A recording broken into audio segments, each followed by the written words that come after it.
చక్కెర మానేస్తే 30 రోజుల్లో శరీరంలో ఏమవుతుంది? చక్కెర పూర్తిగా మానేయడమంటే అన్ని కార్బోహైడ్రేట్లు మానేయడం కాదు. ఇక్కడ మనం మాట్లాడేది యాడెడ్ షుగర్ అంటే tea, coffee, sweets, cool drinks, bakery ఐటమ్స్లో ఉన్న చక్కెర గురించి. ఇప్పుడు 30 రోజుల ప్రయాణం ఎలా ఉంటుందో చూద్దాం. 1 నుంచి 3 రోజులు శరీరం షాక్లోకి. తలనొప్పి, అలసట, మూడ్ స్వింగ్స్, తీపి తినాలనే బలమైన కోరిక. ఇది షుగర్ విడ్రాయల్ లాంటి ప్రభావం. చక్కెర మెదడులో డోపమైన్ విడుదల చేస్తుంది కాబట్టి ఒక్కసారిగా తగ్గిస్తే ఇలా అనిపిస్తుంది.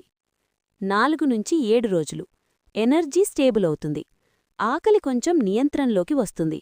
రోజంతా ఎనర్జీ స్థిరంగా ఉంటుంది. నిద్ర క్వాలిటీ మెరుగుపడుతుంది. రక్తంలో షుగర్ లెవెల్స్ ఊగిసలాట తగ్గుతుంది. 10 నుంచి 15 రోజులు బాడీ ఫ్యాట్ తగ్గడం ప్రారంభం. పొట్ట చుట్టూ కొంచెం తేలికగా అనిపిస్తుంది. బరువు 0.5 నుంచి 1.5 కిలోల వరకు తగ్గే అవకాశం వ్యక్తిపై ఆధారపడి ఉంటుంది. స్కిన్ క్లీన్గా కనిపించవచ్చు. చక్కెర తగ్గితే ఇన్సులిన్ లెవెల్స్ కూడా క్రమంగా తగ్గుతాయి. ఇది ఫ్యాట్ స్టోరేజ్ తగ్గించడంలో సహాయం చేస్తుంది. 20 నుంచి 30 రోజులు మెటబాలిక్ హెల్త్ మెరుగుదల. రక్తపోటు కొంచెం తగ్గవచ్చు. ట్రైగ్లిజరైడ్స్ తగ్గే అవకాశం. ఇన్సులిన్ సెన్సిటివిటీ మెరుగవుతుంది. అలసట గణనీయంగా తగ్గుతుంది.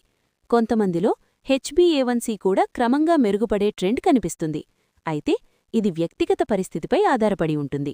కానీ జాగ్రత్త, పూర్తిగా కార్బోహైడ్రేట్లు మానేయడం అవసరం లేదు. పండ్లలో ఉన్న సహజ చక్కెర సాధారణంగా సమస్య కాదు, పరిమితిలో ఉంటే. డయాబెటీస్ ఉన్నవారు డాక్టర్ సలహా లేకుండా పెద్ద మార్పులు చేయకండి. సంస్థల వంటి వరల్డ్ హెల్త్ ఆర్గనైజేషన్ సూచన ప్రకారం రోజువారీ కాలరీల్లో 10% కంటే తక్కువ యాడెడ్ షుగర్ ఉండటం మంచిది. ఇంకా మంచిదైతే 5% లోపే. ముఖ్యమైన నిజం, చక్కెర మానేస్తే మిరాకిల్ జరగదు. కానీ బరువు నియంత్రణ, ఎనర్జీ స్టెబిలిటీ, డయాబెటీస్ రిస్క్ తగ్గడం, గుండె ఆరోగ్యం మెరుగుదల ఇవి క్రమంగా కనిపించే మార్పులు.